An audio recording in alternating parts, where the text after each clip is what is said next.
Hey everybody, welcome to the 440 Guitar Podcast. I'm your host today, Jerrell Powell. Thank you so much for tuning up. You can catch the podcast on Spotify, Apple Podcasts, Google Podcast, and anchor.fm/440.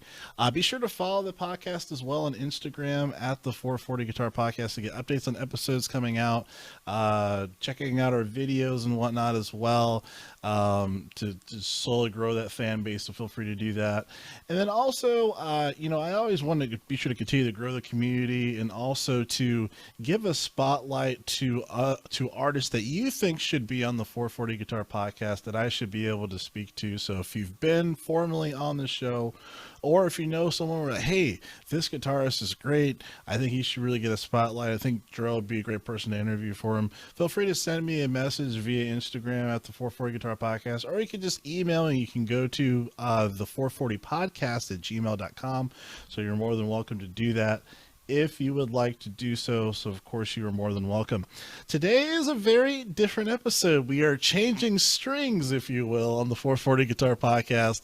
And this is an episode that I'm very excited to speak with this artist. I wanted to give a little bit of a descriptor. So for this artist, they have a this is described as Greece's dark progressive alt pop. There's a new album that's her fourth album that's going to be coming out April 1st, titled "The Missing Fourth Guest." Very excited to speak with this artist who also, just another descriptor, has a background for classical music training.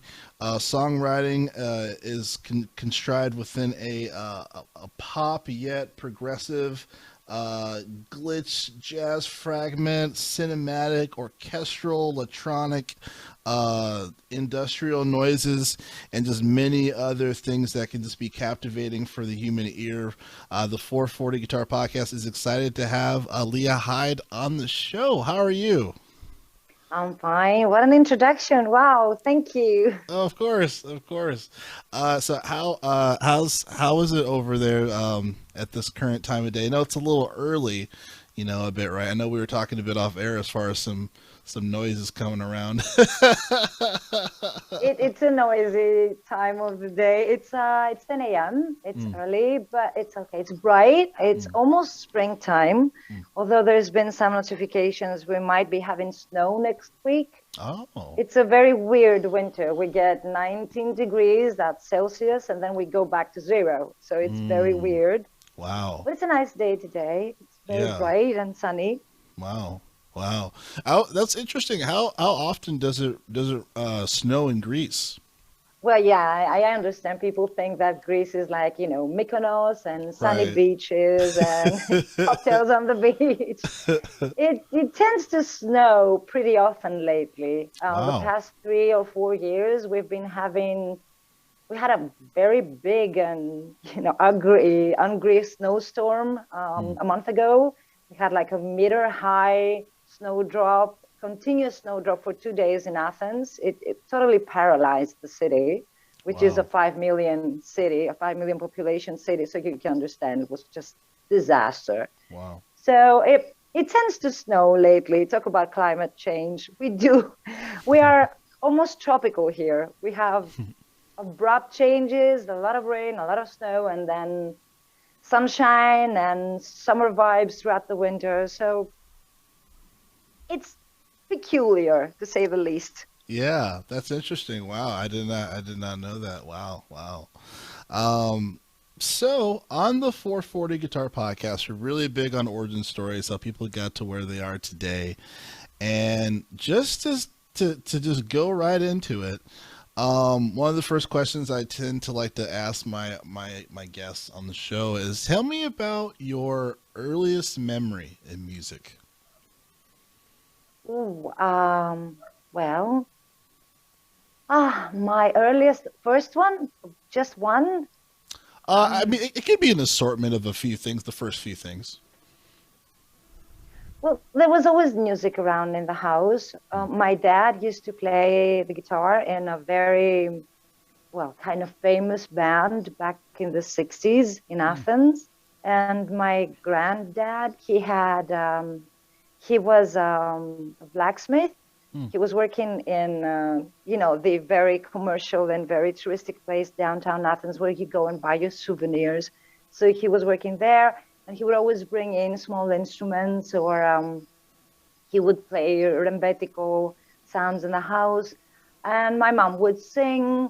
So I was always brought up in this very music-friendly environment, a lot of radio, almost no TV. There was a story in our house that the TV would not function after 10 p.m. So we fell for it when we were young, and we wouldn't see any TV after, past 10 p.m. There was no TV, so we just listened to the radio. Oh, wow. And I remember I was requested that I have a piano, and I got a guitar instead because it was way cheaper and could fit the apartment. And so actually my first musical training was I took classical guitar lessons. Oh, wow. Wow. Wow. Man, that's amazing. So, so you said which one of your relatives you said that played guitar in your family? My dad. Your dad. So he definitely was a huge inspiration as far as, oh, I want to play that. I want to play that guitar, right? Well, no, actually. I wanted to play the piano. I don't know where I saw that. I don't know where I saw that instrument, and I was utterly amazed by it. But I always wanted to have a piano in the house. Oh, wow. But the guitar was always around, actually many guitars. I still have 6 or 7 guitars of my dad's right behind me. Wow. My dad's alive, by the way, and well, but he just can't play the guitar anymore. So I have his guitars on my place. Oh, wow. He wanted me to play the guitar, so he kind of like forced me into it. We would sing together, and we would play together, and we would jam. And then I got a bit older, and I was ashamed. You don't want to play with your dad when you're a teenager. So there's this funny incident. My dad was an owner of a Hofner, very old and very cherished, and a small acoustic Hofner guitar. And he had told me, you're never to take that guitar out of the house, ever. Oh, wow. Whatever you do, you can use any guitar we have in the house, but just don't take that guitar. Because your granddad, he bought that for me, and it's very valuable for me, and you please never touch that guitar. But that was a very lightweight guitar. And when I had to go to school to rehearse with my band, I had either the choice of getting that Hofner or get the 12-string guitar, which was very heavy and very hard to tune. And I mean, really, who wants to tune 12 strings? Right.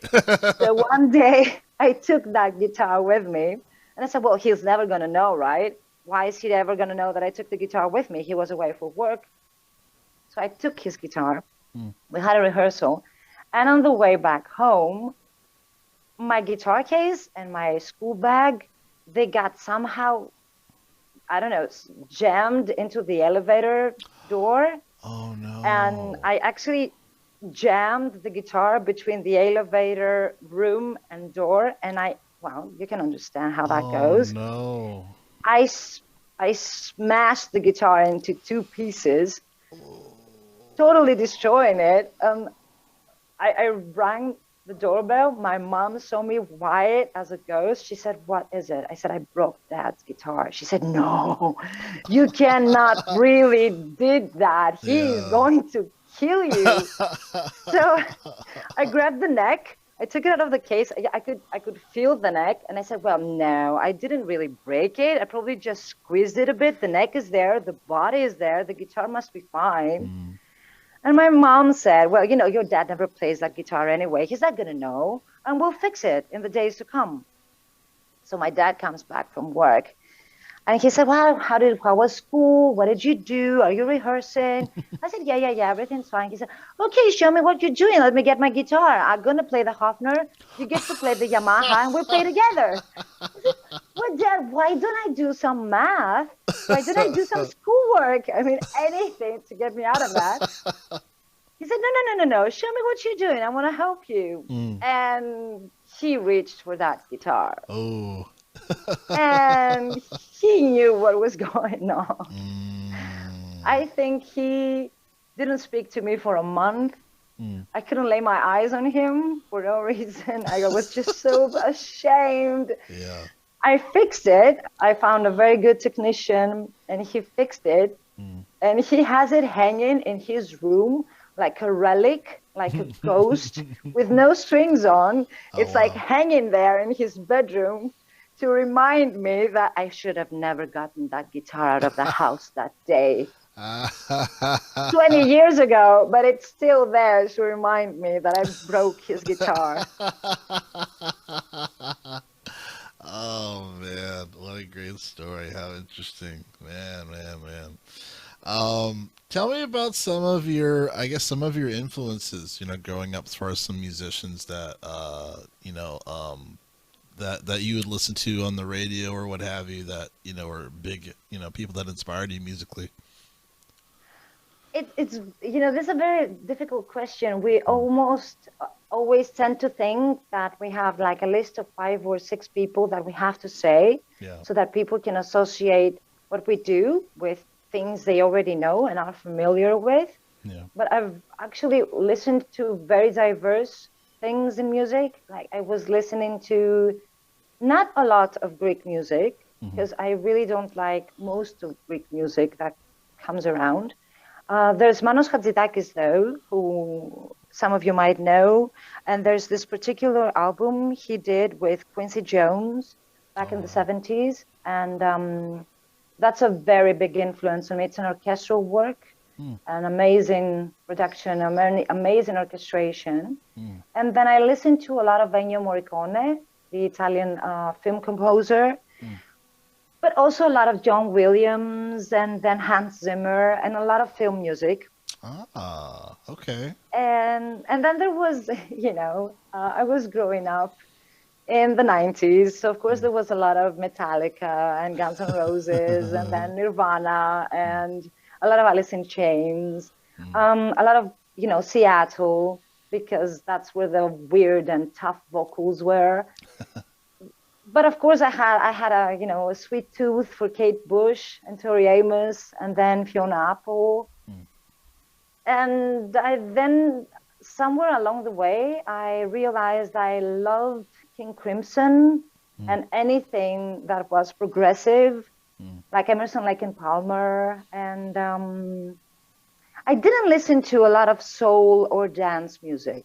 Mm. That's one thing that I didn't do. I was very much into R&B during the zeros for Mm. some strange reason, Yeah. but there was no dance thing into me. Okay. I don't know why. Although I danced like the silly stuff, like MC Hammer silly stuff, I did that, but never a lot of dance things. I don't know why. Maybe because I was a little chubby when I was young, and I was very shy Mm. to go and dance and see me move, and I Mm. skipped all the groovy stuff. Yeah. Yeah. That makes sense. It's interesting that you talk about uh composers, being inspired to listen, because it's funny. I growing up, I also listened to a lot of composers, and James Newton Howard, and the John Williams. It's like, if you it's like it's almost like everyone has at least heard something that John Williams has made, right? It's just, there's just so much Yes. iconic, you know um iconic music to that. So that, wow, that's really interesting. Was it Were you a big fan of movies, and just you really paying attention to the film scores, or how did that come about as far as you being interested in the different composers and whatnot that compose for film? I suppose I'm interested in films as Mm. much as, any of us. I'm Yeah. not I used to be, when I was a student, a much more attentive fan of what was going out. Mm. There's no time to do that lately. I watch like 10 movies a year, which is a very little amount of movies.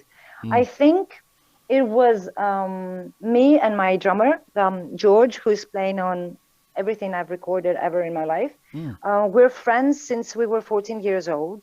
Wow. And we were always listening to film music because he was a very big fan of zombie movies and gore movies and So he was very into the Italian school and all these film scores, and we were both very keen into Ennio Morricone, Mm. and we kept studying and buying books and reading on what they did and what they didn't do. And then we started listening to those 70s album Mm. very, very, very, very much. Mm. So I think one thing led to another, and I started researching. I went way, way back to the silent era and how things were done. I mean, Potemkin, anything. And then I took a course in film music Mm. because I just liked it too much. And Yeah. I think it's one of my teachers in college, she explained to us what the associative power of music can do in a film. And this is Mm. what really fascinated me. The things that music can say that the picture can't. Yeah. Like you can tell where your movie is just from hearing, let's say, a slide guitar or a military flute, or you can tell which period your music is if you listen to, let's say, a clavecin or a period organ. And that was very fascinating for me, Mm. that you get to see images just by listening to sounds.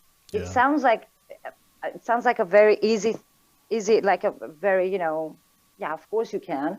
But I was very fascinated as a student to learn that this is a power that if you really know how to manipulate, you can take your listeners and travel them and take them to places and times and things you can't show without having a video attached to your music, Yeah.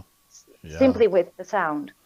Absolutely. Yeah, it's like it's a completely different film, when you take that music away. It's not even the same emotion, So I absolutely, definitely.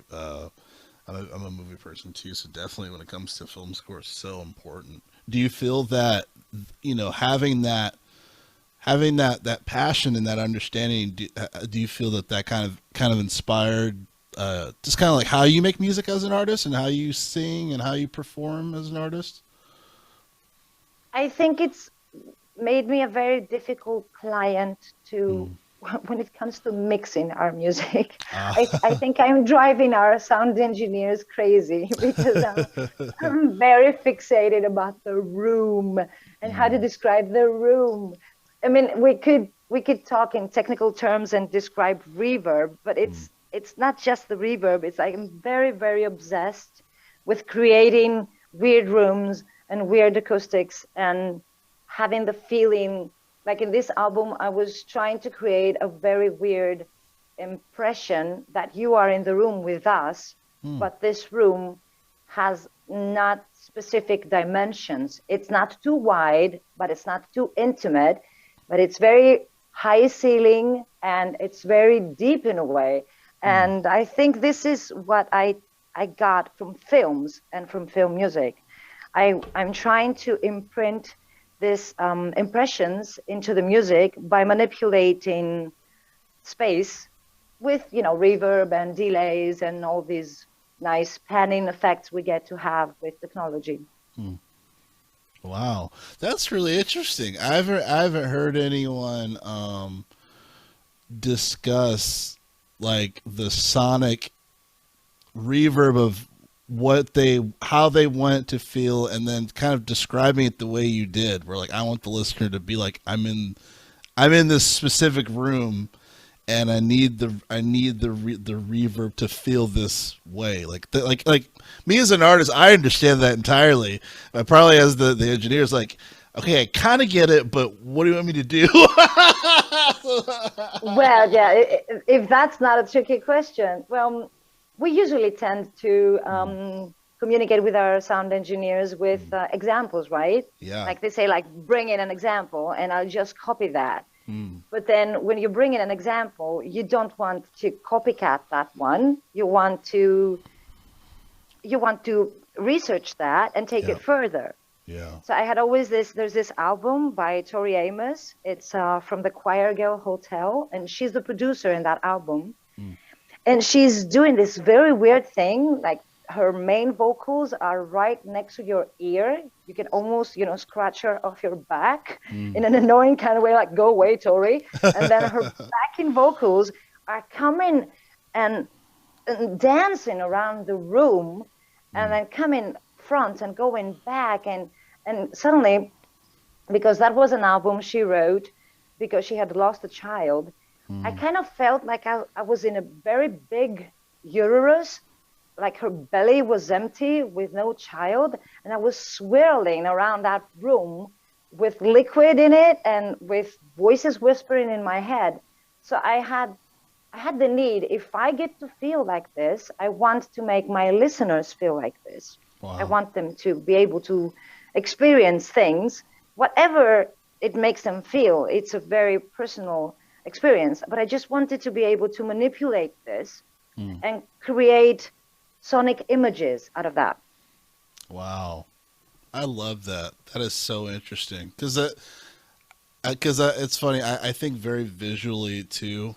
And it's probably because of my film background. It's my film brain, but I 100% understand that too.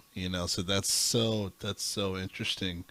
Um, Tell me a little bit about as far as I guess for just since we kind of talked about a little bit your this current album that's coming out soon that people are looking forward to, the missing fourth guest. Tell me a little bit about that album. Is it as conceptual as I'm assuming it is? Or tell me a little bit about that.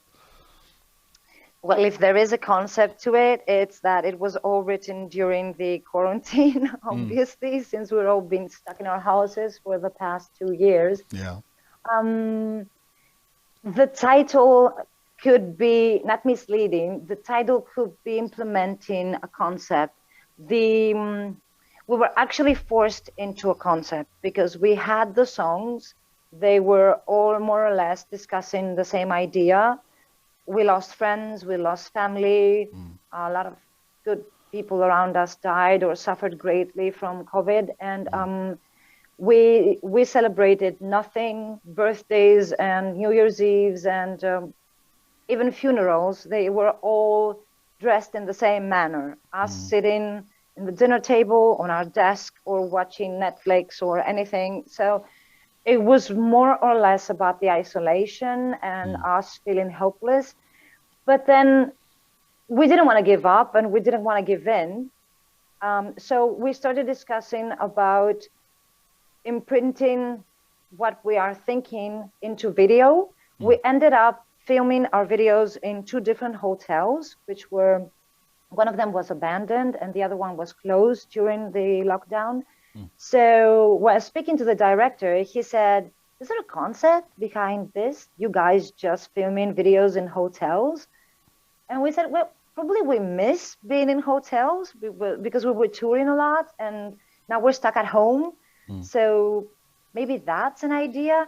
So we started researching a lot on why are we choosing hotels? Why mm, do we feel comfortable in empty hotel lobbies and conference rooms and hotel rooms? And I started going back to the things I've been reading as a teenager. And there's this book. Wow, that's a very big parenthesis, guys. Sorry.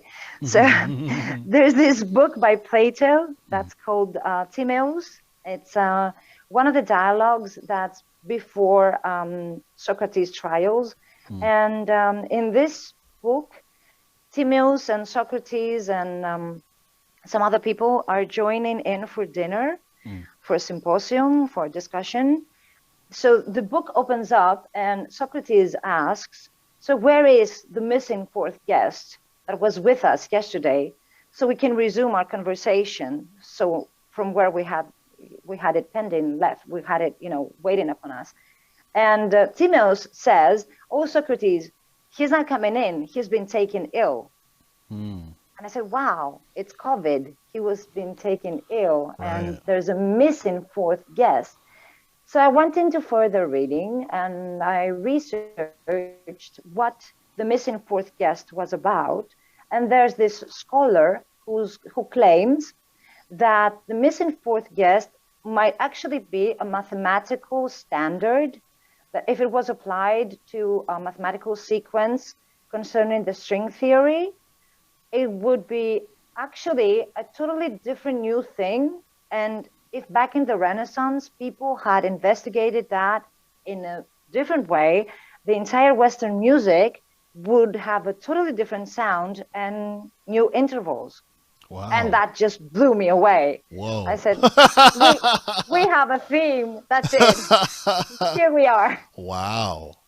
That is really intense.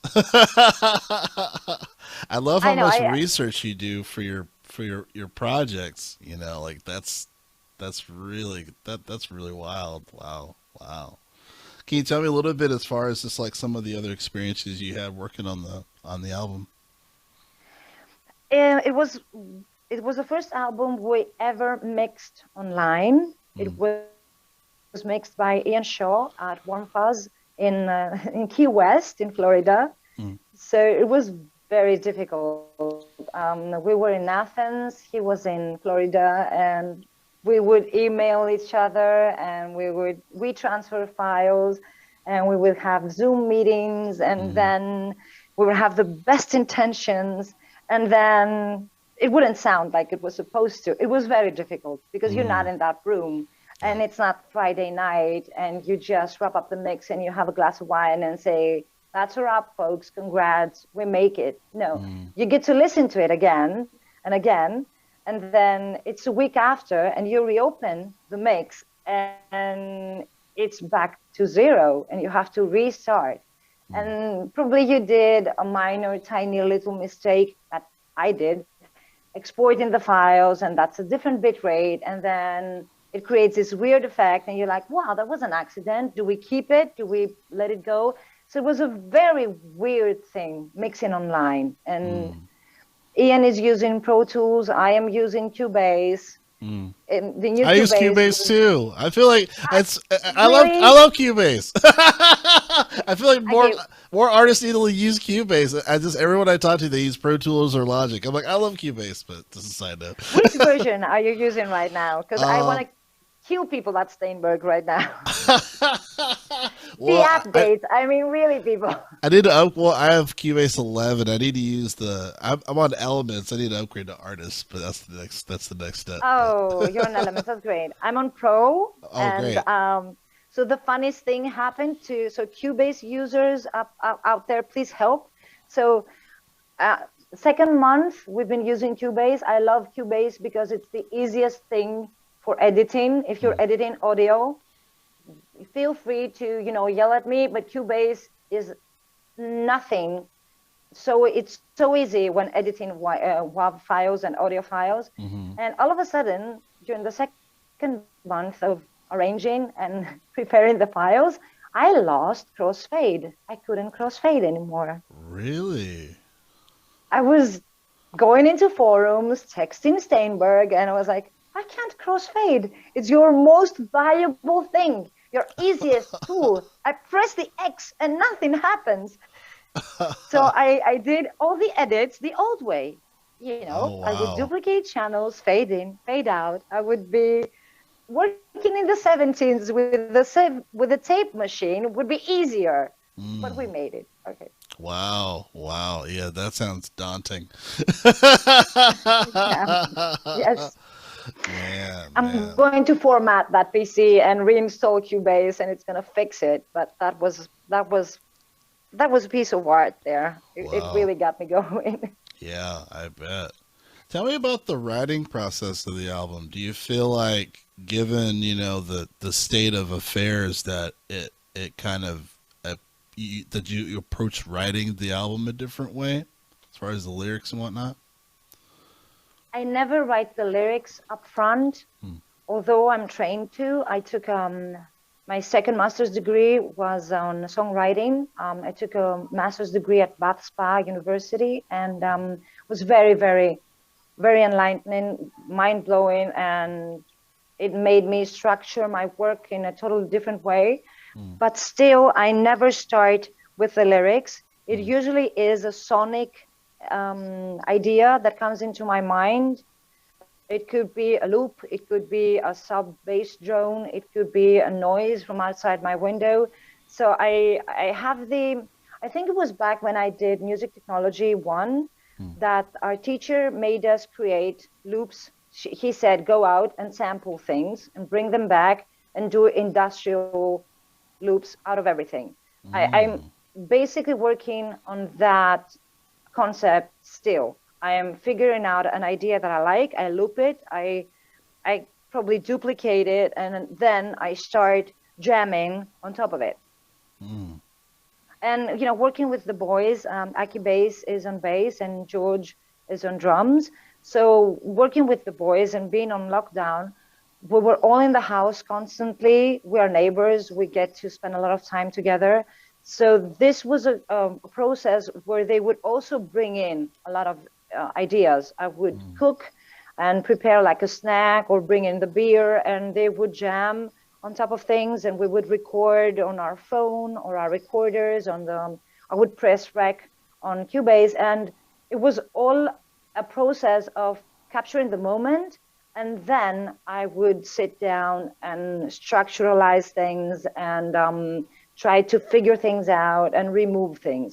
It Mm. was a very long process because I tend to over edit things Mm. very, very much Mm. down to the final detail. So there's, you save projects and you go like song one, good save one, and then song one, that's the save I want one. And then so I have like song one, don't ever touch that mix 14. So I keep editing. I keep edit until I get to the point that I like it. Wow. Wow. That's really neat. Interesting. Now I'm curious to see like once things start opening up again as far as, like touring for that album or live performances, how that would look. Is when you're performing live, do you kind of have the same or similar intellect as far as like the cinematic nature of it needing to look a certain way as well when it comes to the live performance? Because I'm assuming that's a totally Yes, different animal as yes. well, right? It's we are very we're very uh, we tend to have a lot of effort put into our videos, Mm. and there's a lot of pre-recorded stuff with us anyhow, because there's a lot of orchestral work in there and you can't bring an orchestra with you. So uh, there's a lot of things that are trying to recreate a very specific space again when it comes to live shows. Mm. And we tend to think thoroughly every little tiny detail, the way we dress, if my microphone stand is matching my Nord keyboards, Mm. if my I am an SE electronics artist, Mm. so I'm very happy because that's a red microphone. It has a red capsule. It matches Yeah. my Nord keyboards. So I know it sounds funny, but I want it aesthetically to look Yeah, it's very, important. very neat, very tidy. And if anything goes wrong, like the tiniest detail, I get so much disrupted and I Mm. get so even angry at me that I didn't pay attention to that detail, Mm. that I need this to be perfect. I need Yeah. people who come into our shows, it's like they come in the house for dinner. Everything must be clean, tidy, smelling nice, well lit, and I need to cook the best food. I need to have matching plates. So it's like you're coming into my house. I need you to be at home and to Mm. experience a very nice night and go away with something that you can remember. Mm. Mm. That's a great analogy. Makes perfect sense too. Wow. Wow. Man.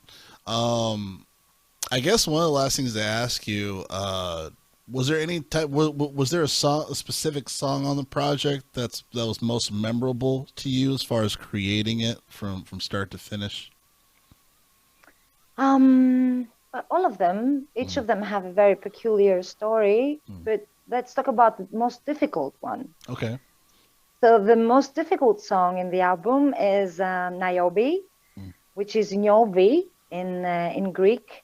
Niobe is she was a princess who had many children. She was very beautiful, very powerful, and she was blessed with many children. Mm. And there once was a feast for a goddess who it was the mother of goddess Artemis and Apollo, is the god of music. And Niobe said, why you go all and worship that goddess? She only has 2 children and I have 8. You worship a god because she has only 2 children, and I bring in, I produced 8 new princes for our kingdom, and you don't worship me. And the Greeks were trying to get away with those myths. The Greeks were slowly trying to get away as the centuries progressed from the gods' domination over the human's life. So these myths, they all try to tell a story of how the simple human is trying to break free from the godly domination over his fate, and then how the gods might punish them. So there's always like a little ethical story to it, like beware, you might break away from the gods, but they might, get back at you and revenge you. So actually, that Niobe was punished because she was rude to the goddess, and all her children were murdered. Oh, wow. So, she would know better and never speak bad at the gods. So I was very influenced at that story because, obviously Niobe wasn't punished because she spoke ill about the gods. It's the people who punished Niobe because she was different. So that story really, really got into me, how a mother would be treated from the society if she's too proud or too privileged. So I wrote this song when I was a student in the UK, and it was the most difficult song to manipulate. It really, really, really busted our heads, both us and Ian, who was mixing it, and we were all driven crazy. At some point, I said, we are not putting this into the album. Let's just leave it out, and let's just, not deal with this song anymore. So Aki said, okay, just be patient, and we'll get through it. We'll make it.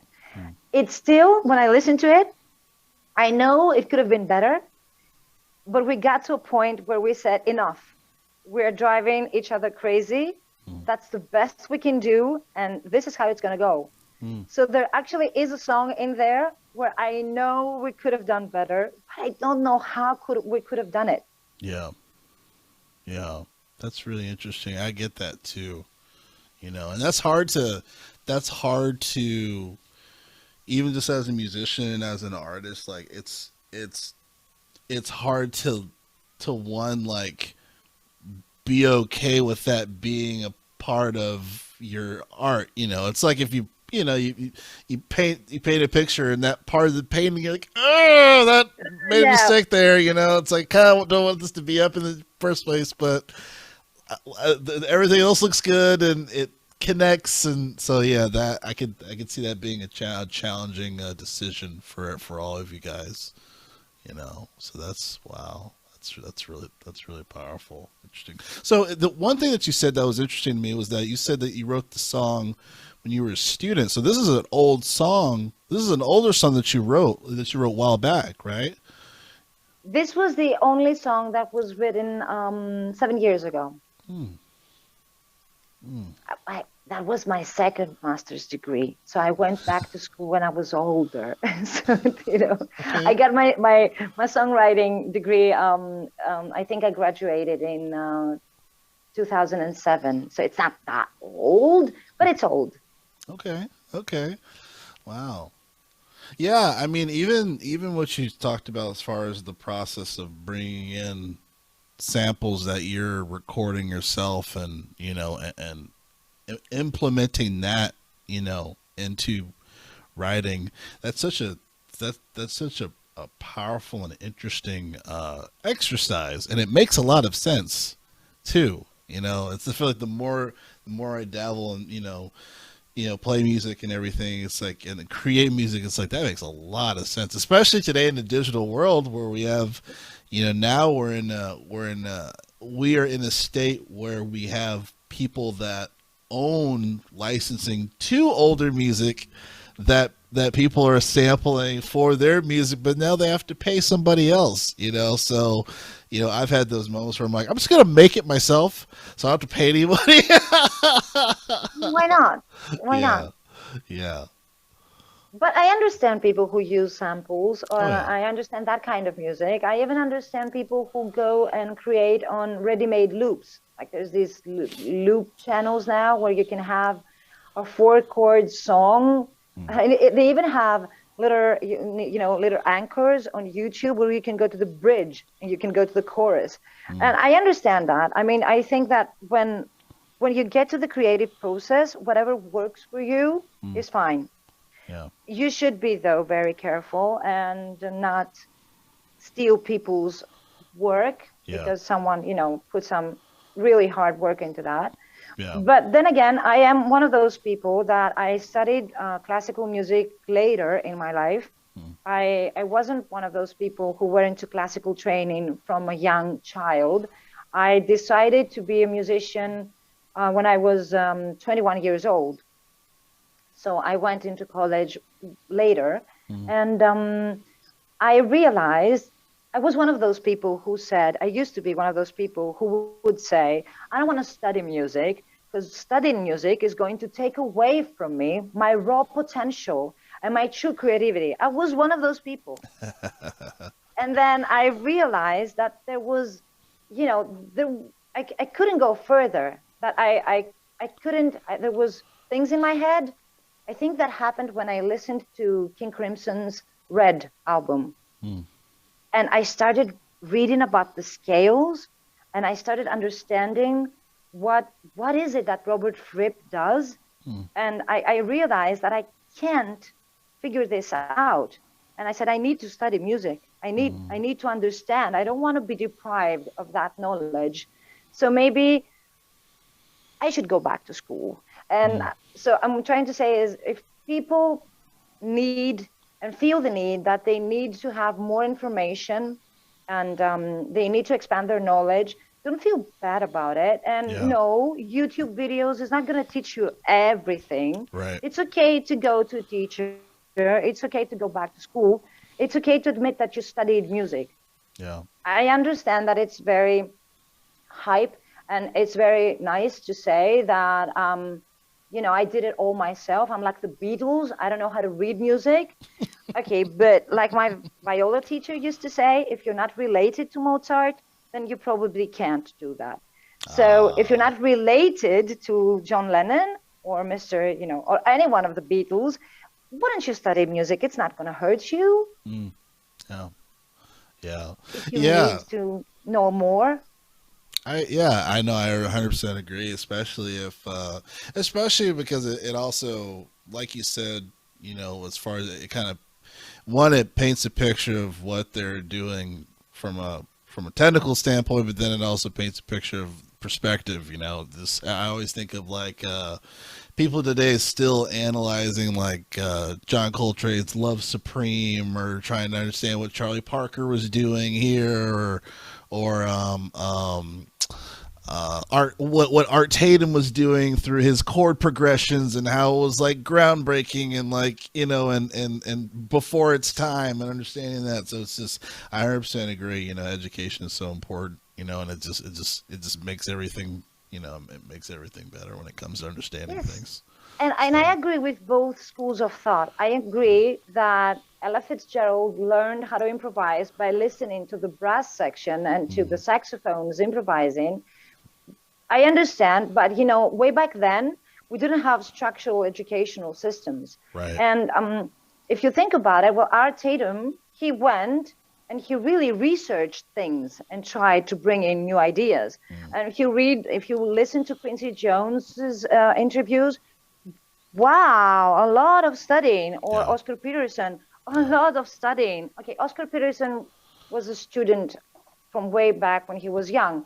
Mm, But then Coltrane, I mean, they took all these information and all this experience and all this development, and then they opened up a new school. yeah. They thought this is something that, students they should have this available in their hands. Yeah. So I agree. You can jam forever and you can create the next punk scene or the next free jazz thing. And I'm all the way with you. But if you feel the need, you're more of an academic soul, well, you should study and not feel bad about it. Yeah, yeah, yeah. Definitely, definitely. I guess one of the last things I wanted to ask you is, for this album, is there anything in particular that you want the listener to feel after finishing listening to the album? Was there any kind of intention as far as like I want the listener to go through this journey and to feel this? That's a very, very interesting question. Thank you, Jerrell. Actually, yes. It's my most bold piece of work ever. I am very shy, and I may not look like it, or I mean, I mean, I come across like shy, but I'm very, very ashamed because I am always thinking that there's something missing that I could have done, and this could have been perfect, and it's not yet there. So in this album, especially because of the process we went through for that song I mentioned previously, I let go. I said, I'm as good as it gets by now, and this is going to be what we're putting out there. So what I would want people to feel is we went through a very difficult time. We may not be able to feel strong right now. We may think that we lost our potential, that we lost our way. We may think we are deprived because of, apart from the hygiene crisis and the pandemic, there's also an economical crisis in most places of the world still. And there's an ethical crisis. There's a lot of racism. I mean, I can't even start to count the crimes that are going on right now. So if you feel like you could have been doing more, and if you feel like you could have been a better individual and a better person for your society and a better person for your family, and you're not there yet, it's okay. It's okay. I mean, don't crucify yourself. Yeah. It's been a very weird time, and not only because of the pandemic, but the pandemic was a good opportunity for us to have some time to think. So it's okay to suck sometimes, and it's okay if you do your best and you don't get any output the way you intended to. So it's okay. So just cherish the journey and feel good about yourself and feel stronger. So if you finish the album and you feel like you went through a cleansing process and now you feel stronger, then I am useful to the humanity as a human being. I did something good. Yeah. I'm helping you go through it like I am. That's powerful. That's really powerful. Yeah, I like what you said too, as far as, kind of like doing what you can. You can't control everything, but you can at least do what you can, So I think that's really powerful. And it's okay to fail. It's okay to make mistakes. Yeah. It's okay to leave things just the way you could before you blow your mind out. Yeah. We've lost so many people. I'm still very touched and hurt by losing, Chris Cornell. Yeah. We've lost so many people who were driven way past their boundaries. So it's okay. I mean, take it a little bit easier on yourself and give yourself a little bit more credit, because we need you, each and every one of you. I mean, don't go away. We are good people. We need to stick around. We need to make this place a better place. Yeah. Yeah. Absolutely. Well, Lia Hide, this has been a phenomenal conversation. I hope you enjoyed it as well. But thank you so much for being on the 440 Guitar Podcast. I really appreciate it. Thank you. Well, there you have it, folks. This is Jerrell here on the 440 Guitar Podcast. We will jam again soon, and have a good rest of your day. Thank you so much.